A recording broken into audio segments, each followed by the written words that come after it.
চাই, আমি অস্বীকার করছি নয়, এখনো বলছি এই বিপুল জনসমর্থন নিয়ে আসা একটা সরকারের 1 মাস হয়েছে, সেখানেই যদি এক্ষুনি কেউ রাষ্ট্রপতি শাসন জারি করতে চায় বা যদি গোঁড়া সাম্প্রদায়িকতা দেখাতে চায় বা যদি সত্যিকারের একটা বলতে পারেন যে ধর্মীয় বিভাজন তৈরি করতে চায়, এটা নিশ্চিতভাবে বিগত দিনও মানে আমি এই দলেতেও এর বিরোধী এবং আজকেও এর বিরোধী। তৃণমূলে ফিরে গেলেন, প্রত্যাবর্তন হলো মুকুল রায়, এটা আপনি কি চোখে দেখলেন? এটা কি ভালো হলো নাকি আপনার কি অভিমত?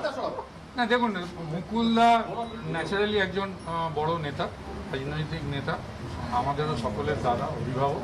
এখন উনি নিজে ওনার সিদ্ধান্ত নিয়েছেন, সেটা উনি বলতে পারবেন। এখন ওই সিদ্ধান্ত অনুযায়ী আর কে কি সিদ্ধান্ত নিতে পারেন সেটা তাদের ব্যক্তিগত ব্যাপার। আমার আজকের আশাটা শুধু সৌজন্য।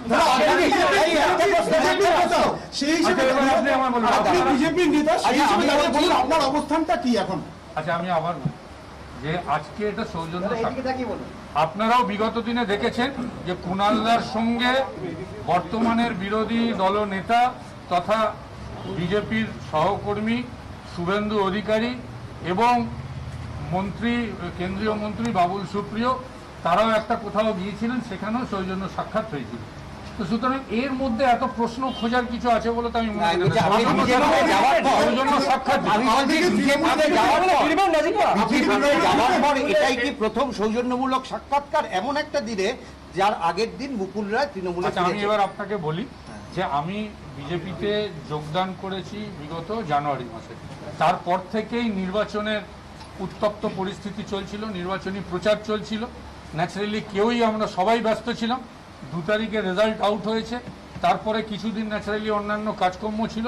এবং আজকে যেহেতু আমি এখানে অনেকদিন, আমি নর্থ ক্যালকাটার দিকে অনেকদিন আসিনি, নির্বাচনের পরে নির্বাচনী প্রচারে শেষ এসেছিলাম উত্তর কলকাতা, তারপরে আর আমি আসিনি। আজকে আমার একজন আত্মীয় অসুস্থতার খবর পেয়ে আমি আজকে বিকেলে এসেছিলাম এবং তার পুত্র আমার সাথে রয়েছে। সুতরাং আমি সঙ্গে সঙ্গে একবার বললাম যে যদি কুণালদা থাকে, অনেক দিনের আমার দীর্ঘদিনের পরিচিত দাদা কাম বন্ধু, তাই আমি বলেছি যে একবার রাজীব বন্দ্যোপাধ্যায় বলি, এই বারবার নামটা উঠে আসছে কারণ রাজীব বন্দ্যোপাধ্যায় নাম বলি। এবার প্রশ্নটা হচ্ছে যে আপনি সৌজন্য সাক্ষাৎকার আজকে করতেই পারেন, কিন্তু বিষয়টা হচ্ছে যেমন দিনে করলেন, দ্বিতীয়ত হচ্ছে একাধিক সতীর্থ যারা আপনাদের সাথে বা আগে পরে গিয়েছিল, তারা সবাই বলছেন যে বিজেপিতে থাকার মতো অবস্থা এই মুহূর্তে নেই। টানলেন যে আপনি মনে করছেন না যে একটা সরকার এতটা ক্ষমতা নিয়ে এসছে, যে জনমত তৈরি হয়েছে সেখানেই বিরোধিতা করা উচিত। তো সেই অর্থে দাঁড়িয়ে বিজেপিতে আপনার পক্ষে থাকাটা আদৌ কতটা সম্ভব? আপনি সেখান থেকে আমি আবার বলি, আজকের জন্য আমি যেটা একটু আগেও বলেছি, আজকেও একই কথা বলছি। ফেসবুকে যেটা পোস্ট করেছি, নীতিগত দিক থেকে কিছু কিছু জায়গায় নিশ্চিতভাবে বলতে পারেন আমারও কোথাও রিজার্ভেশন আছে এবং সেটাও আমি দলকে অলরেডি জানিয়েছি। এবং কিন্তু তার মানে এই নয় যে আজকে এখানে এসছি বলে কোনো একটা রাজনৈতিক সিদ্ধান্ত আমি নিতে এসেছি। এটা নিছকই একটা সৌজন্য সাক্ষাৎ, এর বাইরে আমি আর একটা